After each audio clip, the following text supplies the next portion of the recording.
Hey, all you cool cats and kittens. Ryan here with Psychology. Sorry, I've had that show stuck in my head forever and I couldn't help but channel a little bit of Carol Baskins here.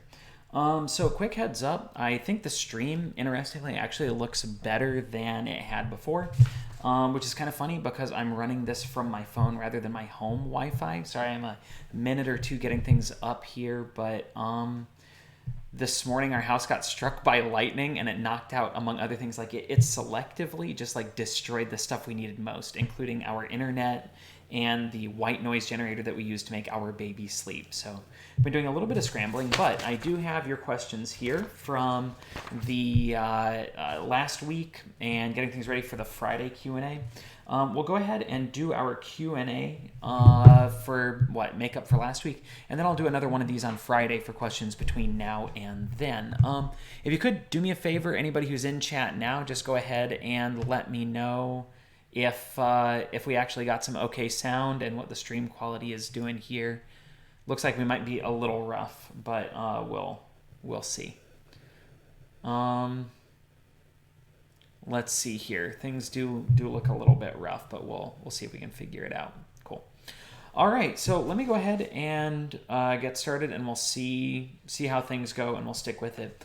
One of the biggest questions that I got that I wanted to make sure I had a chance to address, even if everything else goes to heck. All right. Well, if the sound is horrible, I can always turn off video, but even if everything else goes to heck, I can go ahead and try to answer one of these most critical questions here. A number of students asked it, but I think one of the really core questions that we have here is the question I picked says, what are your thoughts about Santa Fe giving the students the option to choose satisfactory/unsatisfactory for their classes instead of normal letter grades?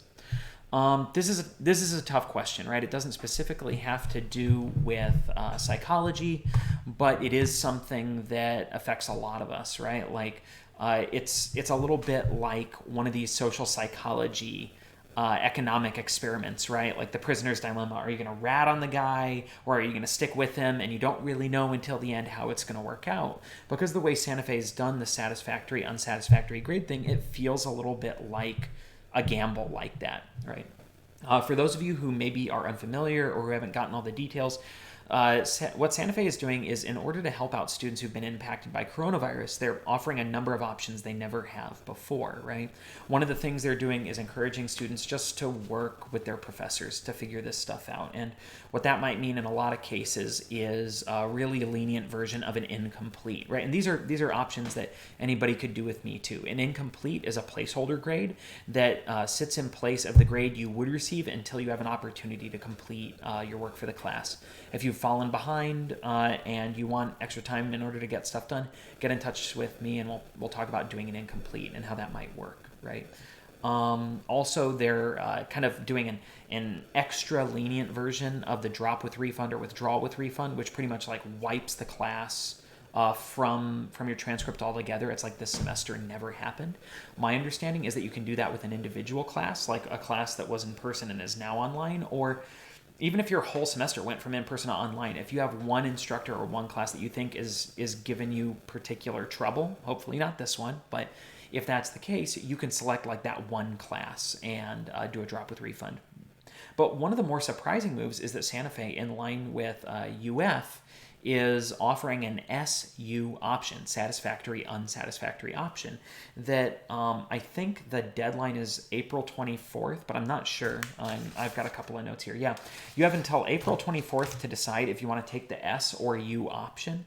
And what that means is that if you opt into the SU option, if you get a C or better in the class, you'll earn an S, which is a satisfactory. If you earn a D or lower in the class, you'll get an unsatisfactory. Or I think it's a D plus or lower. You'll get an unsatisfactory. What's interesting about this is that in a lot of ways, this reminds me of my own undergraduate education. I attended New College of Florida, which is a really cool, special kind of undergraduate institution, but one of the things they did is they didn't have grades. Generally speaking, I'm a fan of satisfactory, unsatisfactory setups, but that also comes with a lot of its own difficulties, right? For example, and I have to say I consulted with an academic advisor in order to get some good answers on this stuff. And what she told me is that especially if this is a class that is required for you for completing your degree or for getting ready to transfer to a new program, you might not want to consider the SU option. If this is something that you need to transfer to a program at another university, if you need it for entry into graduate school or professional school like law school or med school or vet school, or if you're using this in order to get into like nursing or education or other programs at Santa Fe, you might not want to take the SU option. And here are the reasons why. Right now, Santa Fe is deciding to do the SU thing, but a lot of institutions may decide that they simply don't want to honor those credits, right? That they will count those credits if you have letter grades, but they won't count them if you have an S or a U. In addition, other institutions may count it against your GPA. When I graduated from New College, there were institutions that recognized it, like the New College thing had some swagger to it because it's this kind of like honors college. But there were other places that I applied. They had no idea what New College was, this weird little place in Florida, and they took all of my grades that were S's and counted them as B's, even if I would have gotten an A. And what that meant is that when I went to transfer to these institutions, my GPA was a lot lower, maybe than it could have been. In addition here, if you're applying especially to be in one of our healthcare programs where like you need to worry about earning points in order to get into the program, an S won't hurt your GPA, but it will count as a C in terms of the number of points you get. So it's not as good as like a B or an A when it comes to points. So what's tricky about this, right, is that there's this kind of trade-off and we're not sure like how all this stuff is going to shake out. It's like a lot of the coronavirus stuff where we don't know how it's going to shake out. And what we do know is that it could be an option if you feel like, you know what, you just want to get this class done. You don't want to worry about whether it's a C or something. So go ahead and just do it. Or, if you think you're going to get a D or lower and you think an unsatisfactory might work better, we could try that. But I can't in good faith tell you to do the S or U option without talking to an advisor, without talking to your instructor, and without talking to a transfer advisor, right? What's tricky about this is that once you make the choice to go to the S or U, you can't go back. And once you make that decision to switch to the S or U option, your instructor doesn't know, right? This is to prevent your instructor from changing the way they might grade you. But in the end, what it means is that like you make this decision independently and nobody's there like as a safety net, right? So in the end, what I'd recommend if you're thinking about the S or U option is I'd say, talk to your current academic advisor because they should have some good insight, but especially talk to a program advisor if you're considering entering a program like a healthcare program, or if you are planning on transferring to an institution like UF or FSU or any other university. I would contact them and talk with them about the SU option and find out what it is they think the impact might be on your ability to get there. When in doubt, if you have any questions about that option or an incomplete or drop with refund, get in touch with me first, get in touch with your other instructors first, and find out like where are you really. As I'm seeing like with my own internet, you guys are definitely impacted by the stuff, but we are too. And in some cases that means like grading has been delayed and you might not have the best up-to-date idea of where you stand in the class. Cool. So I've got a couple of questions about some class policies. I'm going to try to move more quickly through some of these others so that we can wrap things up faster. Among other things, Verizon's given me some good data, but I have squandered some of that on streaming Peppa Pig for my baby. And also my phone doesn't have a ton of battery, so I'm going to try to wrap this up quick. One quick question. I've got a student in general psychology asking about the difference between general psychology, social psychology, and developmental psychology. If you're considering taking another class in psychology, I of course think that's a great idea. I'm a psychologist. What we want to do is think about psychology and disciplines like it, like anthropology and sociology, as having kind of a hierarchical structure, that there's this foundational level of the class, right, which is like general psychology or general anthropology or general sociology that gives you an introduction to the whole class. And then there are second level classes that are more specialized, right? So general psychology covers everything, including the stuff that we might talk about in developmental psychology, which is how you change over the course of your lives, social psychology, which is how the people around us impact us and how we impact the people around us. It's also about how like everybody's terrible and you can't trust anything and we don't really know anything about anything. But it's also true for like abnormal psychology. If you just finished learning about mental health and mental illnesses and you want to know way more about that, I can't recommend Dr. Barbeau's abnormal psychology class enough. And once you go off to a university that has even higher level classes, you might not just take a developmental psychology class, you might take an infant psychology class or a psychology of aging class that's even more specialized, right? As always, I tell you, go ahead and take the classes that you need for your degree first, and then worry about taking more advanced classes. If you want to know more, if you're thinking about taking developmental, social psychology, but also abnormal, child, any of the other psychology classes, let me know, and I'll get you information on those classes as well as who's teaching them. Cool. I see that we've got a fan of Dr. Barbeau in the chat there. He's a really cool guy, a really, really awesome dude. I've had a number of questions from students about how to finish strong. There's one here, being that we're near the end of the semester, how can I finish strong if I've had a rocky start? What testing strategies can be used for the final tests? The biggest stuff that we want to do when we focus on the final exam is to focus on big picture. There might be some more detailed questions, but the biggest thing, and this is true for taking tests, but it's true for all sorts of other things. It makes us uncomfortable to focus on the areas where we're not as strong, but focusing on those areas where we're uncomfortable, where we lack strength, where there's room for development, that's really the best stuff to focus on, right? So whether this means in a class like this one, there's maybe a week that you didn't have as much time to invest, you really want to go back and hit that one hard right now. Or if it's an area that you found confusing, maybe in developmental psychology, it was our discussion of genetics, or in general psychology, it was the discussion of biology stuff, or in social psych, it's like all the stuff about schemas is confusing. You want to be able to jump back and take a look at that stuff. I know we've only got a few people in chat here, but if you get a chance, go ahead and drop in what you found to be the challenging stuff there. If you just drop in like a word or two for the other folks who are looking at chat and look at it later, like it'll help jog their memories also of what it is maybe they need to study. Just let us know what you think you might need to be studying.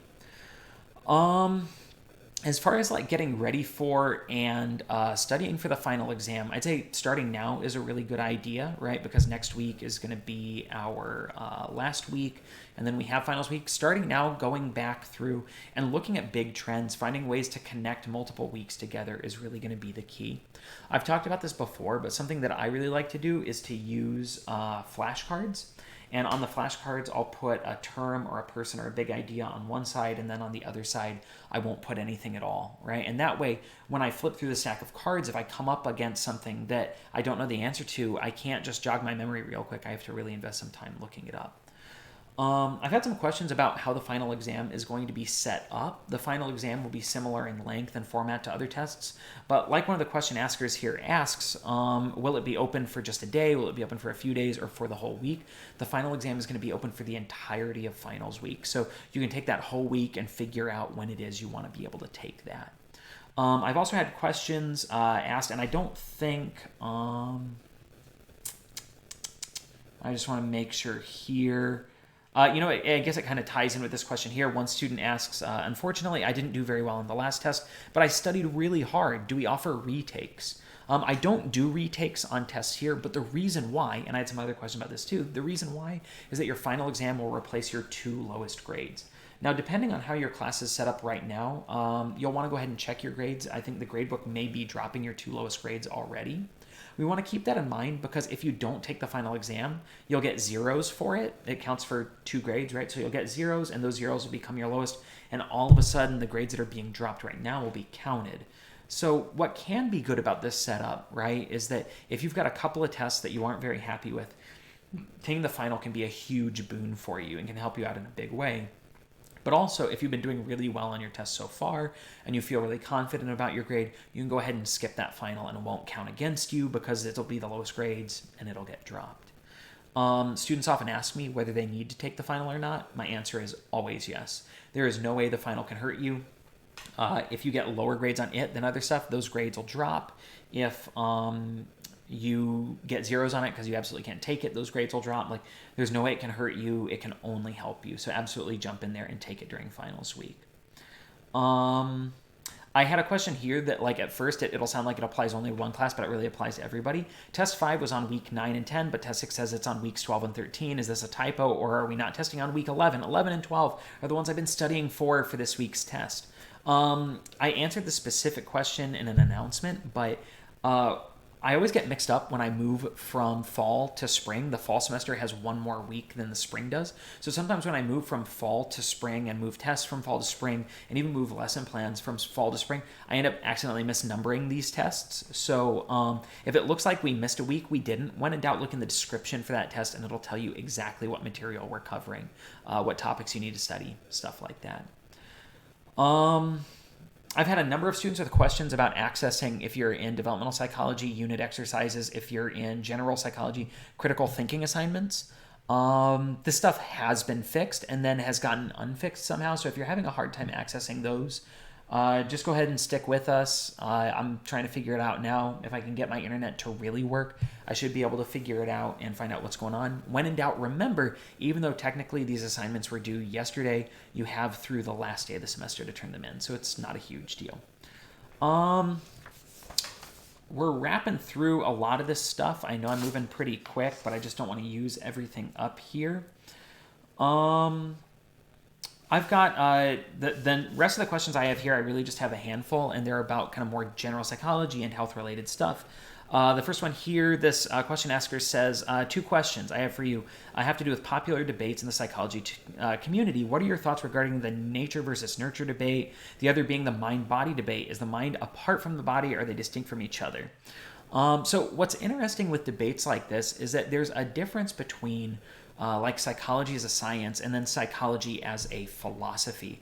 A lot of the psychologists that we think of historically, people like Sigmund Freud or Carl Rogers or even Jean Piaget, in large part they were philosophers. They mostly wrote about what they thought rather than writing based on data, collecting data, doing experiments, figuring out how things really work, right? And I think debates like the mind-body debate and the nature-nurture debate are ones that we run into in a big way in popular media, right? Like, I can't remember if it was an episode of The Blacklist or something like that, where it turned out one scientist killed another scientist over an argument about the nature versus nurture debate, which, if you've been in my developmental psychology class, I kind of want to roll my eyes out of my head at that, because something that's been settled for, at the very least, decades now, is that it's not nature or nurture. It's both. That pretty much everything about who you are is a result of your nature, this inherent stuff that you can't change, and nurture, which is your environment around you.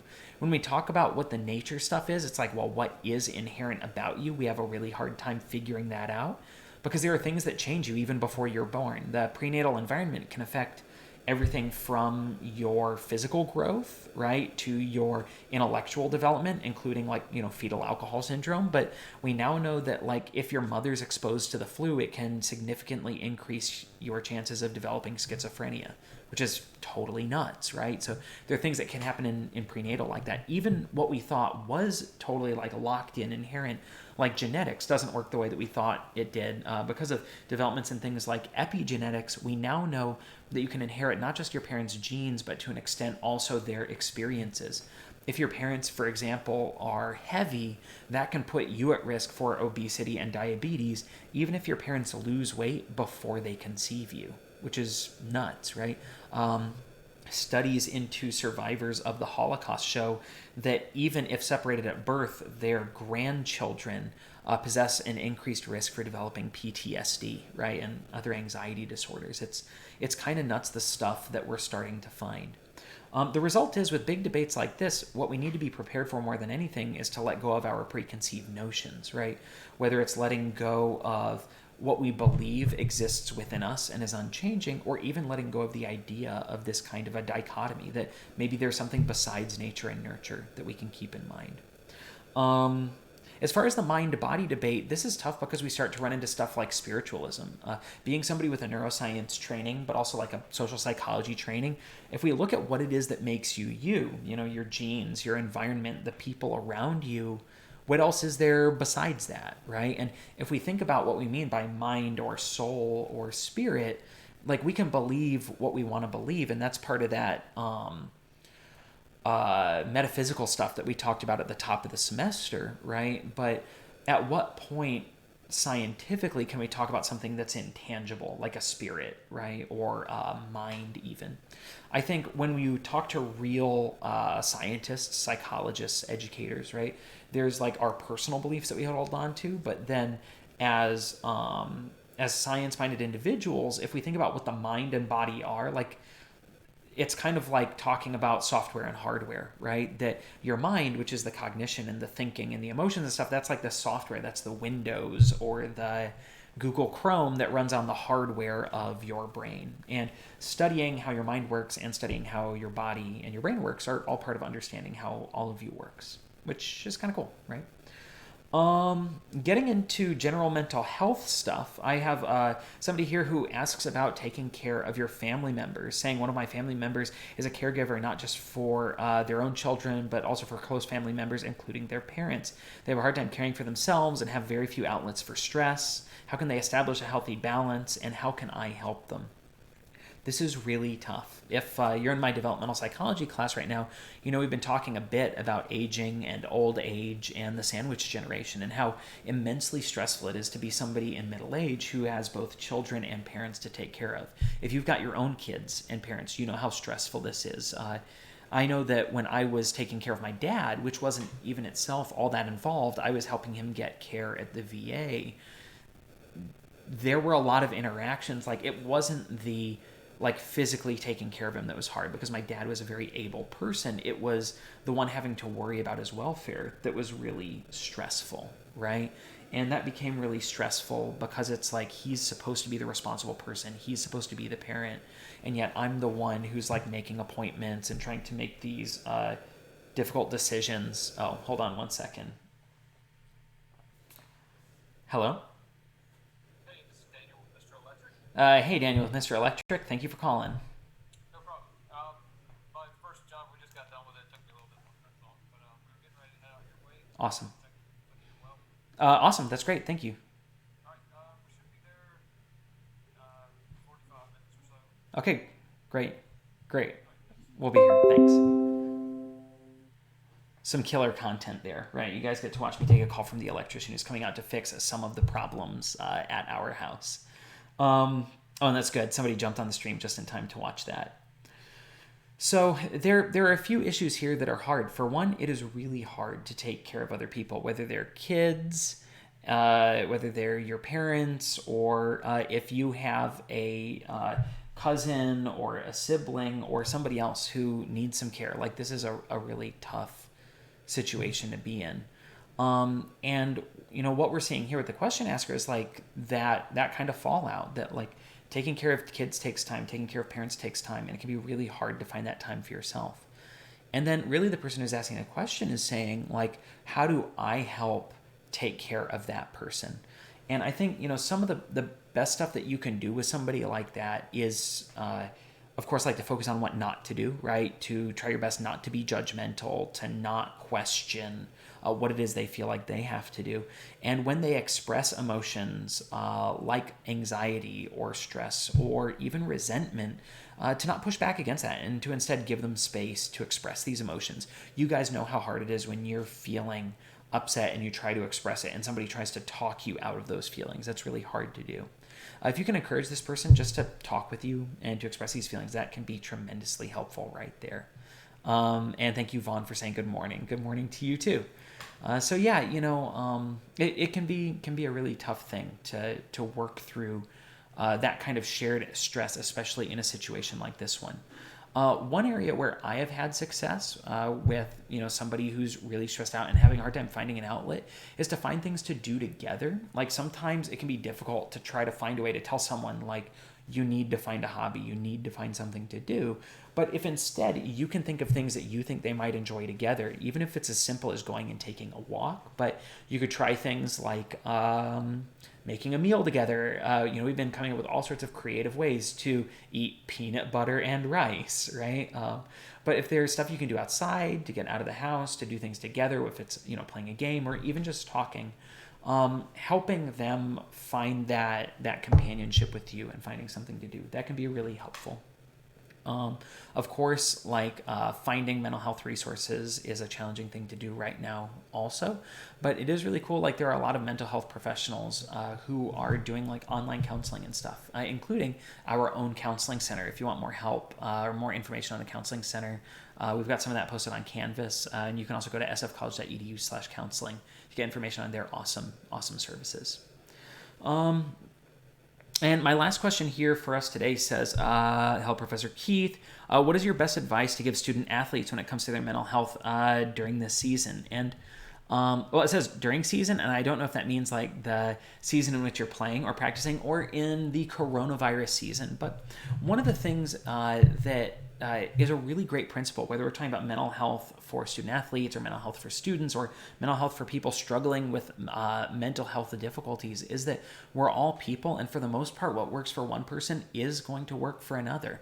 A lot of the basic principles that apply, like eating regularly and healthily, taking time for yourself, exercising on a regular basis, taking time to unwind, finding areas where you can develop skills that you feel good about, or finding areas where you can exercise some control over your existence. These are all things that are really, really important for people to do well. And whether you're a student athlete who would normally be like practicing or competing right now, finding areas where you can get out some of that frustration and find something to focus on that is meaningful in a similar way, like that's really good. But it's also good for anybody else who would normally be going to work or going to school and is looking for those sorts of outlets.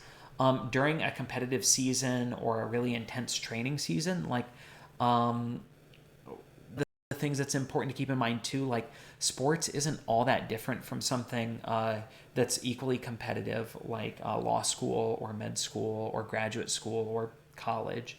And there will be a lot of people who encourage you to sacrifice your mental and physical health in order to be what they see as being competitive. Oops, did we lose our stream? I think we might have lost our stream.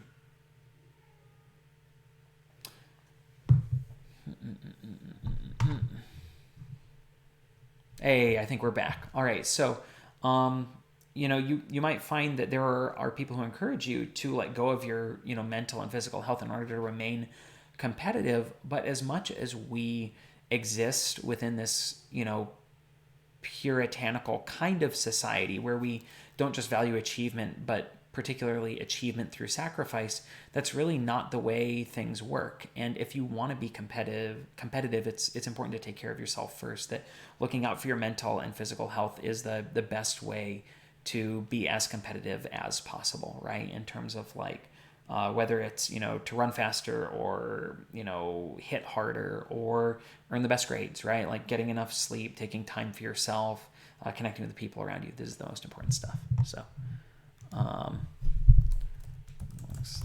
all right.